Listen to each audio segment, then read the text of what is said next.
vous, chers téléspectateurs, à cette nouvelle sortie d'Info Pacifique. Troisième journée consécutive de bousculade dans les pompes à essence pour trouver de la gasoline. Aucune mesure annoncée pour éviter la répétition de pareilles situations dans le pays. Le débat sur la fin du mandat du président de la République se poursuit. Si pour le sénateur Yuri Latortue, Jovenel Moïse doit partir le 7 février 2021, pour le dirigeant politique Jean-Nego Bonheur d'Elva, le 7 février 2022 est la date constitutionnelle. Hélène Miguel Halim se prononce en faveur d'une réforme de la Constitution haïtienne. La responsable du BINU croit que si la loi mère était claire sur la question du mandat, le débat en cours n'aurait pas lieu. 4 441 cas de contamination, 76 décès et 24 récupérations. C'est le bilan du ministère de la Santé publique comptant pour le lundi 15 juin. Bilan qui peut être modifié à tout instant. Dans l'intervalle, la confusion autour du pic que doit connaître Haïti fin juin ou début juillet. La professeure Myrlande Hippolyte Maniga exhorte les autorités sanitaires à être plus cohérentes dans la communication des informations.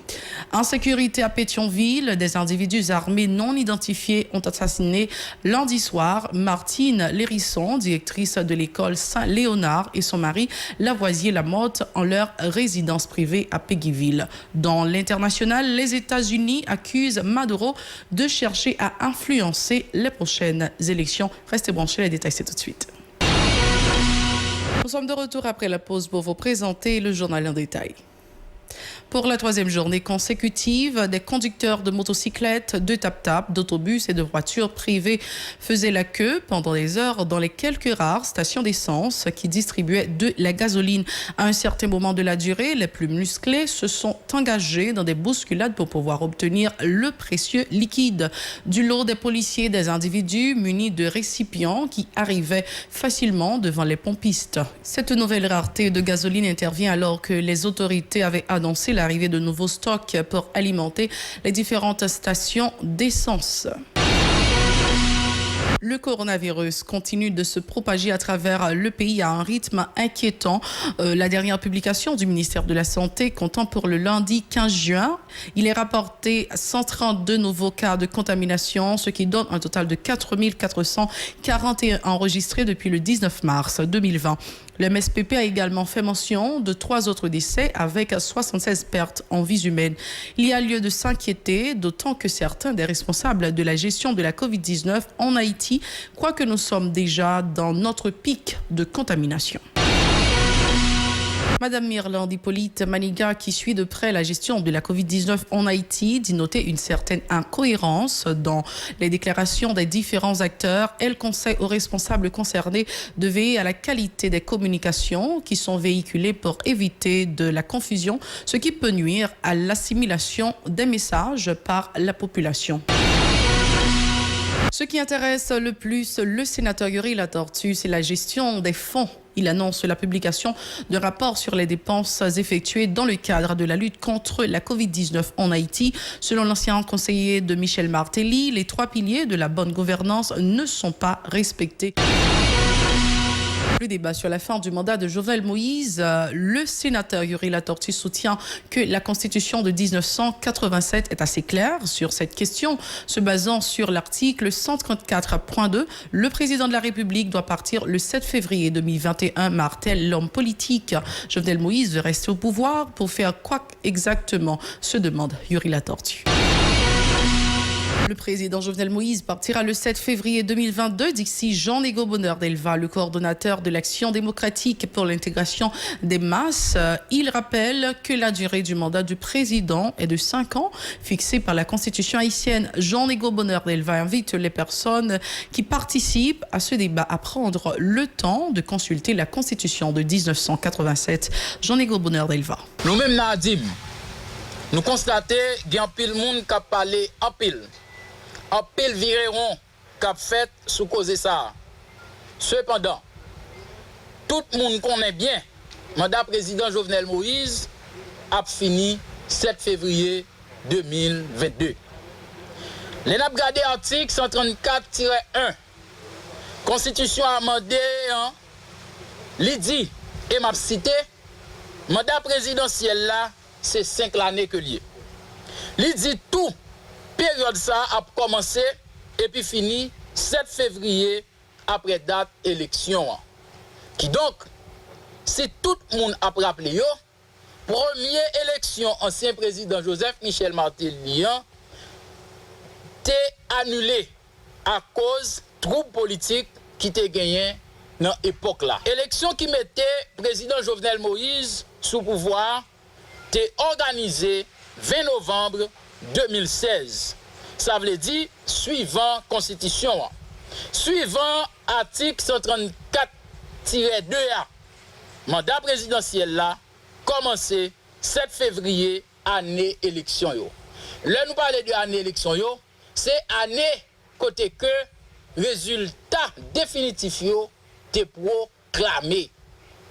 N'a rappelé pays que pour président Jovenel Moïse, résultat définitif qui était consacré président de la République là, il était proclamé 3 janvier 2017.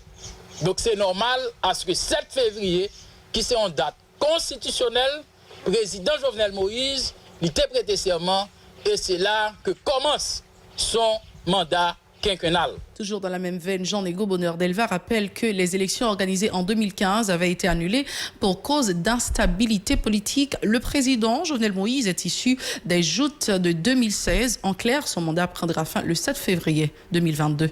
On l'écoute. Article 149 Constitution dit tout. Dans 4 vacances présidentielles, président République là, au soit démission ou bien destitution, s'il mourit, ou s'il gagne incapacité mentale ou physique dûment constatée, Conseil ministre sous responsabilité PM a élu un autre président jusqu'à ce que il y ait élection qui fait pour un autre président monter sous pouvoir. C'est dans le cas ça, la Constitution a dit, nouveau président qui monte a fait pour Pipiti 60 jours et pour Pi plus 120 jours. L'ité fin pour capable d'organiser l'élection. Si c'est comme ça, ça t'est passé, nous tapons d'accord. 60 ou bien 120 jours ça yo, tape sorti dans le mandat président Jovenel Moïse. Ancien président Joseph Michel Martelly pas allé ni en vacances, il pas destitué lui, il pas mouru, il était fin fait mandat.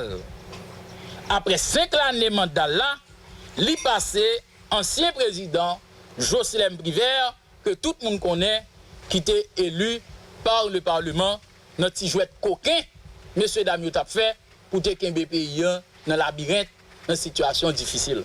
Toujours sur ce même point, la responsable du Bureau intégré des Nations Unies, BINU, Hélène Miguer-Lalim, se prononce en faveur d'une réforme de la Constitution haïtienne. Elle met en cause la loi mère dans le débat en cours sur la fin du mandat du président Jovenel Moïse. Madame Lalim dit regretter l'absence d'une cour constitutionnelle qui aurait pu trancher dans ce cas précis. Elle souligne que la BINU n'est pas là pour régler ces questions très importantes pour la nation. Toutefois, la responsable du BINU plaide pour le respect du mandat de tous les élus. Et nous poursuivons notre journal sur une note catastrophique, triste. Le ministère de la Culture et de la Communication condamne fermement le double assassinat de la poétesse Farah Martine Lérisson et de son mari Lavoisier Lamotte, survenu dans la nuit du 15 juin 2020. Il demande aux autorités compétentes de prendre toutes les dispositions nécessaires pour rendre justice à la mémoire de Madame Lérisson, l'une des plus belles voix de la poésie et du monde littéraire haïtien. L'assassinat de Madame Lérisson, professeure de belles-lettres et l'une des voix majeures de la poésie, attriste le monde littéraire haïtien, a déclaré le ministre de la Culture, Pradel Henriquez, au nom de l'article 19 du Code d'instruction criminelle et en tant que défenseur des artistes et des écrivains.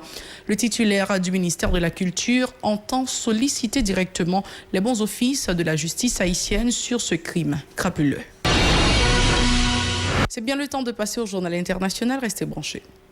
Si vous jugez que cette vidéo est intéressante, n'hésitez pas à liker et partager la vidéo. Et surtout, n'oubliez pas de vous abonner à cette chaîne et activer la cloche de notification pour ne pas louper aucune de nos vidéos. Merci d'être encore avec nous sur la télé Pacifique. Bienvenue à la deuxième partie du journal. Nous sommes à l'étranger, à Caracas. Le gouvernement américain a accusé lundi le président vénézuélien Nicolás Maduro d'installer illégalement une nouvelle commission électorale nationale chargée de superviser les élections législatives devant se tenir cette année.